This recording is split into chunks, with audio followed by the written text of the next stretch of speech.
sunnatan lillahi ta'ala. Wa qala al-Imam Ghazali rahimahullahu ta'ala wa nafa'ana bi'ulumihi fid darin amin qala wa amma al-awwal fa huwa khawfu umumil khalqi. Adapun ayat yang pertama itu menunjukkan takut kebanyakan manusia. Mereka takut dengan siksa, mereka takut dengan neraka. Itu ayat yang pertama menjelaskan masalah orang-orang yang mereka itu takutnya dengan siksanya Allah. Mereka takut dengan nerakanya Allah. Wa huwa hasilun bi aslil iman bil jannah wan nar. Dan rasa takut itu berhasil dengan modal iman. Apabila seseorang itu beriman, maka di dalam hatinya hasil rasa takut. Takut dengan neraka, takut dengan siksanya Allah. Asalkan orang itu beriman modalnya, maka di dalam hatinya itu pasti takutan dengan neraka, pasti takutan dengan siksanya Allah. Orang yang takut dengan siksanya Allah, nah itu adalah orang yang modalnya beriman dengan surga dan neraka. Orang yang sudah beriman lalu ia takutan dengan neraka, maka rasa takut itu tergantung keimanannya. Apabila imannya kuat, besar takutnya dengan neraka. Apabila imannya lemah, maka sedikit takutannya. Maka orang yang sedikit takutannya bisa masuk ke dalam neraka. Orang yang banyak takutannya pasti dia meninggalkan apa yang dilarang Allah, maka bisa dipastikan orang itu masuk ke dalam surga. Wa qawluhuma jazaaini 'ala ta'ati wal ma'siyah. Dan adanya surga dan neraka itu sebagai balasan atas orang-orang yang taat dan orang-orang yang maksiat. Allah sudah mengulahkan dua tempat,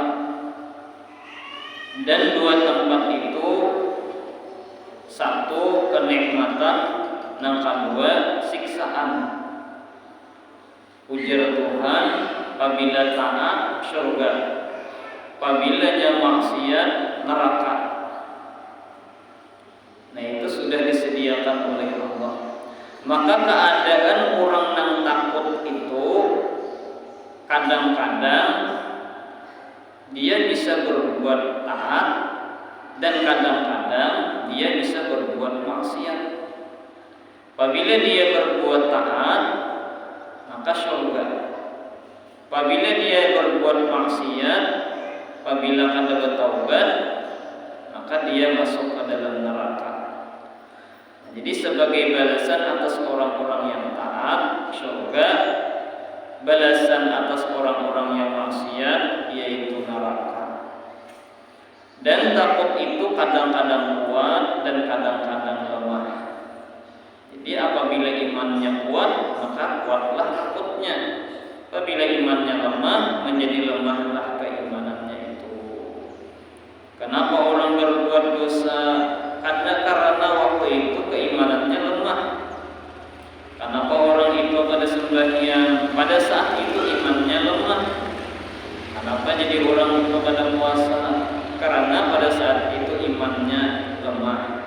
Seandainya imannya lemah, maka dia takutnya menjadi lemah. Apabila imannya kuat, maka takutnya menjadi kuat. Apabila takutnya kuat, otomatis dia akan memperbuat dosa dan rajin beribadah kepada Allah. Jadi modalnya adalah keimanan, dan iman itu bisa bertambah kuat dan bisa berkurang kekuatannya. Apabila taat kita rajin, maka semakin kuat keimanan itu. Wa dhaquhu bisababil ghaflah, dan lemahnya takut dengan sebab lalai. Apabila orang itu lalai, kada ingat itu yang menyebabkan lemah rasa takut. Apabila orang itu ingat, sadar, maka takutnya itu besar di dalam hati. Orang itu ingat, sadar, lalu takutannya itu timbul di hati, makin besar takutnya karena ingat. Apabila inya kada ingat, lalai, maka menjadi lemah rasa takutnya. Kenapa orang itu jadi takutannya besar di dalam hati? Inya ingat. Kenapa jadi lemah? Karena inya kada ingat, lalai. Wasababu dha'fil iman, dan sebabnya imannya lemah. Nah itu kan, apabila imannya lemah, otomatis rasa takutnya lemah. Apabila inya kada ingat, maka itu menyebabkan imannya pun takutnya pun menjadi lemah. Jadi takut seseorang itu bisa menjadi lemah dengan sebab dua, imannya lemah lalu takutnya lemah, atau inya kada ingat. Kada ingat lawan apa? Kada ingat lawan ancaman-ancaman Allah. Orang yang non maksiat itu disiksa oleh Allah. Inya kada ingat itu. Seandainya inya ingat, timbul rasa takut. Jadi orang yang sedikit takutannya itu inya kada ingat lawan neraka. Inya kada ingat lawan mati. Mau sibuk, mau urus dunia, kada ingat lawan mati. Padahal seandainya dia ingat mati, kayak apa sakitnya orang mati, kayak apa kayaknya dibalas Tuhan di dalam kubur. Seandainya dia ingat, maka dia akan sadar. Jadi apabila dia kada ingat, dia akan sadar terus. Sidin tu je kada sadar-sadarnya. Kada ingat lawan mati, kada sadar. Apabila orang sadar, berarti ingat. Apabila kada sadar, ia kada ingat. Bahwa orang pingsan itu kada sadar kalau menyusahkan kada. Nah menyusahkan. Sewaktu 2 hari kada sadar, bingung orang. Nah manusia yang kada sadar itu membikin sulit orang. Kada sadar. Wa inna ma tazulul ghaflah, dan bahwasanya hilang lalai, kembali datang rasa takut. Apabila hilang lalainya berarti ingat. Apabila dia ingat, maka datang timbul di hatinya itu rasa takutan.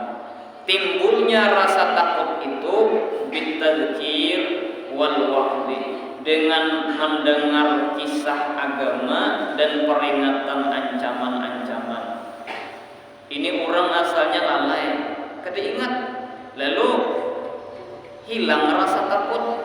Nah ketika dia mendengar kisah-kisah nasihat agama, ancaman-ancaman masalah neraka, dahsyatnya siksaan neraka, nang paling kecil siksaan neraka itu sandal dipuruk ka betis menggelurak otak. Dikisahkan itu, lalu timbul rasa takut.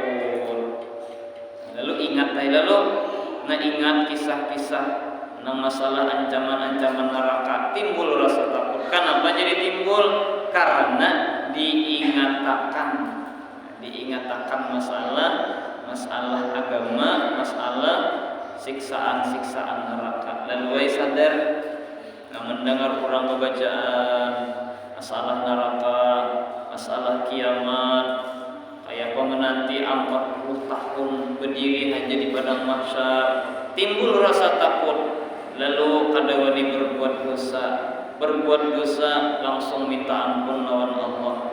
Lalu ibadah rajin seminggu. Kenapa? Karena masih terngiang-ngiang masalah ancaman-ancaman, siksaan-siksaan nang didengar dari orang bacaan. Seminggu kaina kada ingat pulang, lalu bisa berbuat maksiat. karena mendengar pulang kisah-kisah ancaman-ancaman, sadar pulang, ingat pulang. Nah, jadi timbulnya rasa takut dengan mendengar nasihat-nasihat agama, apalagi itu masalah siksa-siksa daripada siksa neraka. Maka oleh sebab itu ujar Imam Ghazali, jangan sampai kita ini dalam satu minggu itu kada hadir di majelis ta'lim. Kenapa? Apabila kita kada hadir di majelis ta'lim, hati kita menjadi keras, jadinya. Karena mendengar ancaman-ancaman siksa-siksaan itu menjadi lemah hati, lalu timbul rasa takut. Wa mulazimatil fikri fi ahwali yaumil qiyamah wa asnabil azabil akhirah, dan selalu bertafakur, berpikir masalah dahsyatnya kiamat dan bermacam-macam siksaan di negeri akhirat. Duduk saurangan termenung, seandainya nanti aku mati masuk ke dalam kubur, di dalam kubur banyak siksaan-siksaan. Setelah di dalam kubur ini berpikir suranganan nih, merenung tafakur. Cina menanti hari kiamat mungkin jutaan tahun di dalam kubur, mungkin ribuan tahun dalam kubur. Ketika terjadi kiamat, bermacam-macam siksaan nanti di negeri akhirat. Di padang mahsyar itu menunggu beberapa tahun, ada mencapai 40 tahun berdiri saja. Macam-macam siksaan, matahari didekatkan oleh Allah. Nah, mengingat-ingat itu, lalu timbul rasa takut di dalam hati. Wa tazulu aidan bin nazari ilal khaifin wa mujalisatihim wa musyahadi ahwalihim, dan orang itu menjadi takut, hilang lalainya itu dengan melihat orang-orang yang takut.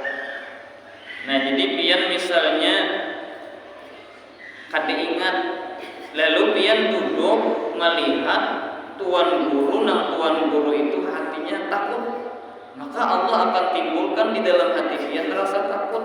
Asal gurunya itu di hatinya takutan lawan Allah, takutan dengan siksa Allah.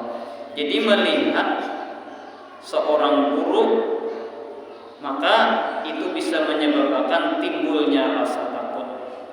Dan duduk-duduk bersama mereka hubungan ulama-ulama.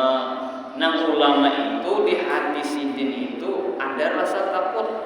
Nah, itu bisa menyebabkan kontak, artinya bisa timbul di hati kita juga rasa takut. Dan menyaksikan keadaan mereka. Makanya ujar orang Bahari, guru-guru Bahari memadahkan seringlah hadir di majelis taklim, karena duduk bersama orang-orang yang takut kepada Allah, maka hati kita pun akan menjadi takut kepada Allah. Duduk bersama orang-orang yang suka beribadah, maka kita pun tempat juga suka beribadah. Fa'in fatat al-musyahadatu, maka jikalau keluputan di dalam menyaksikan keadaan mereka. Ada kawan kumpul misalnya, uzurkah? Hadir di majelis taklim misalnya uzur.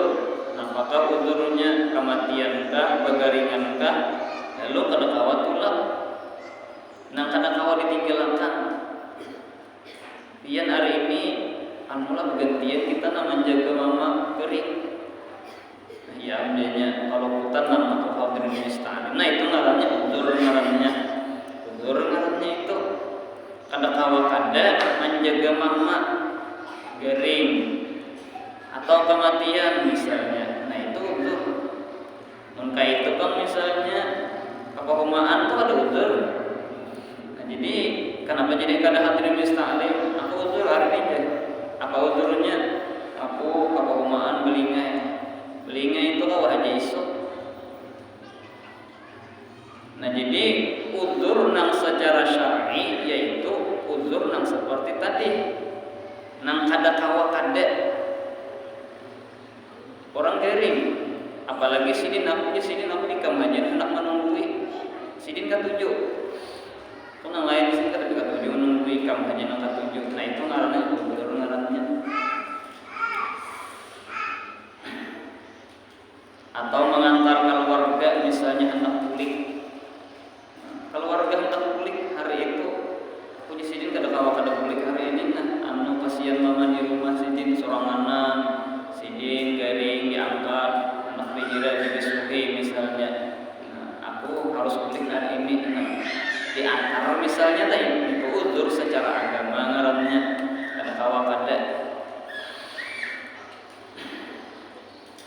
Betanam kan? Betanam kerumahan misalnya. Betanam kau aja iso. Itu udah dulu. Sehari bayar sehari yang menunda. Nah itu kan kita masuk udur juga itu. Apalagi ke arah dunia itu sama sekali kada udur ke arah dunia itu. Terkecuali misalnya aku hari ini harus ke Komaan. Kenapa aja kawan? Karena benih banyak di Komaan. Mun kada ke Komaan habis hilang benih bisa. Nah itu kawan dikatakan udur. Kawan dikatakan udur. Itu dalam keadaan yakin pasti hilang. Itu pun yakin juga pasti hilang.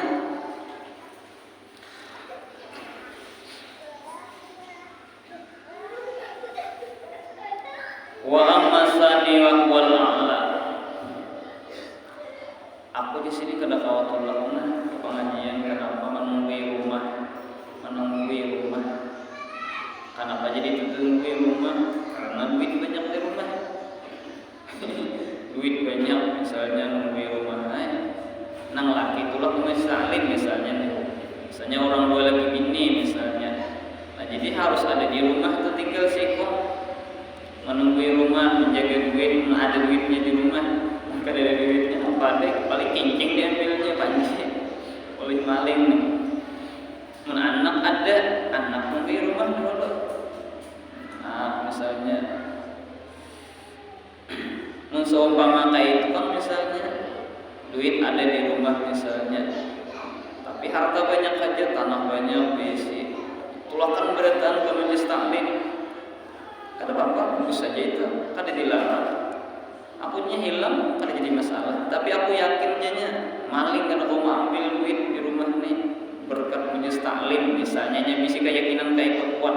Seumpama hilang jiwanya Allah menggantikan yang lebih baik daripada itu. Nah itu mantap benar biar menghendak menuruti seperti itu. Kada hendak, iya kata bapak juga. Wa amasani wa wal a'la, dan adapun yang kedua ini adalah takutnya tertinggi. Takut nang tertinggi artinya bersangatan takut. Nah ini luar biasa ini. Kalau tadi kan takut secara umum aja, artinya takutan lawan neraka. Ini kata ini secara khusus. Bi ayyakuna fa ayyakuna Allah wal mukhawwaf. Maka bahwasanya jadilah Allah itulah yang ditakutinya. Dia kada takutan dengan neraka.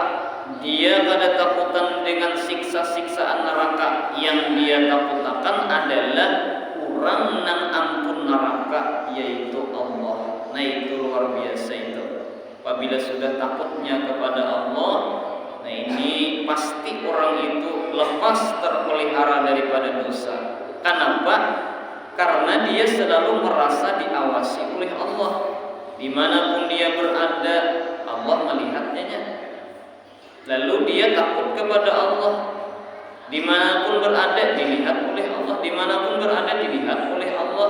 Jadi tidak ada jalan untuk berbuat dosa. Lalu apa yang diperbuatnya? Selalu perbuatan taat. Selalu perbuatan taat yang diperbuatnya. Ini takutan lawan Allah, takutan dengan orang yang menciptakan neraka. Itu takut nang puncak sudah itu. Ami ayyafal abdu al-hijaba anhu. Tetapi di sini ujar Imam Ghazali, aku kehendaki bahwa takut hamba akan terbimbing daripada Allah.